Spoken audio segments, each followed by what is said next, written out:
In number theory, Mersenne numbers are defined by a specific exponential equation, m sub p equals 2 to the power of p minus 1, where p is a prime number.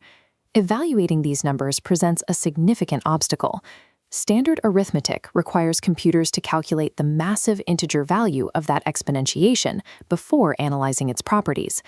The scale of the modern search makes this brute force approach difficult. The current record holder is a prime exponent p that results in a number over 136 million bits long. Relying on raw calculation for numbers of this magnitude is a dead end. To move forward, the search for these primes must move past standard arithmetic toward a different structural framework. Index theory, or théorie indicielle, provides that framework.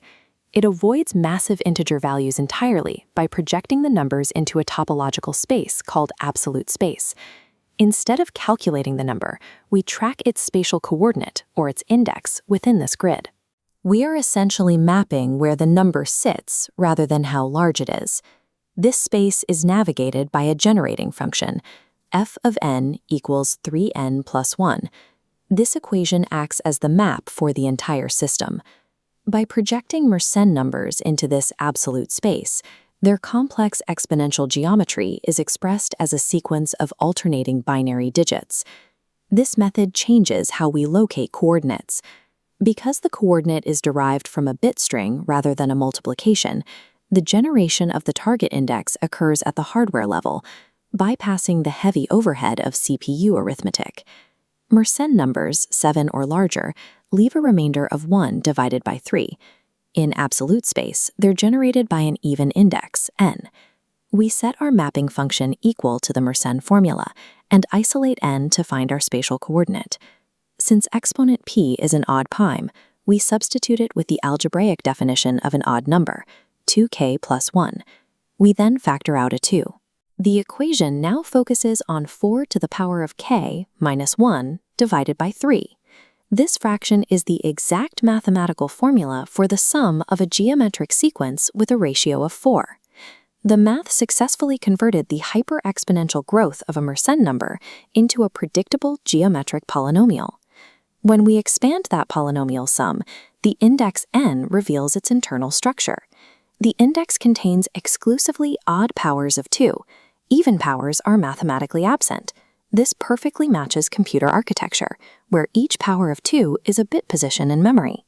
Odd powers create a 1, missing evens create a 0, generating a repeating 1010 bit string. This gives us a definitive rule for the hardware. The index of any Mersenne number requires a memory block of exactly p-1 bits. For example, the fifth Mersenne number yields the 4-bit index 1010. To find the coordinate of a massive Mersenne candidate, a supercomputer doesn't need to perform calculations. It simply fills a block of RAM with this alternating bit string, an operation that is independent of the number's mathematical value. Once the coordinate is generated in memory, we test it for primality using the k-sieve. This is a spatial exclusion test that checks if any prime motors land on our target coordinate. Take the number 779. Its spatial coordinate in absolute space is 259. Based on the size of the index, we determine a testing horizon of 9. This means we only need to evaluate prime motors up to 23. We run the sieve starting with prime motor 7. 7, 11, 13, and 17 all hit our target 259 exactly, surviving these first waves. However, motor 19 fails. The sieve equation generates 258, then jumps immediately to 260, bypassing our target 259 entirely. We call this specific event an enjambment, or a topological fracture. The prime motor has skipped over our coordinate. Since the motor missed the target, the algorithm stops. This fracture proves that 779 is a composite number, with 19 as one of its factors. Contrast this with the number 601. Its target coordinate is 200, and testing horizon is 8. We run the sieve for every prime motor within the horizon. In this case, every single exclusion wave hits the coordinate 200. There are no fractures. Because the coordinate survived every wave in the sequence, 601 is certified as an absolute prime. We can go one level deeper. Since the exponent p is itself a prime number, it also has its own coordinate in absolute space, which we'll call n sub p. This leads to index recursion. By replacing the exponent p with its own spatial generating function, the math begins to simplify. As we condense the algebra, the base two components combine into a central term, 8 to the power of n sub p. This reveals a direct geometric link.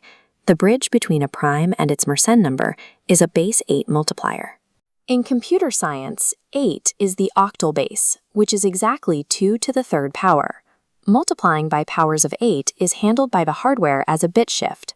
A bit shift is the process of moving all bits in a binary string to the left or right, which is one of the fastest operations a processor can perform. To find the coordinate of a massive Mersenne candidate, we only need the index of its exponent and a bit shift of 3 times n sub p positions. This transition moves the problem from the realm of hyper-exponential arithmetic into a direct mapping of the hardware itself. Index theory shows us that the distribution of these prime numbers is not just an abstract mystery, but is tied to the binary and octal geometry of the machines we use to find them.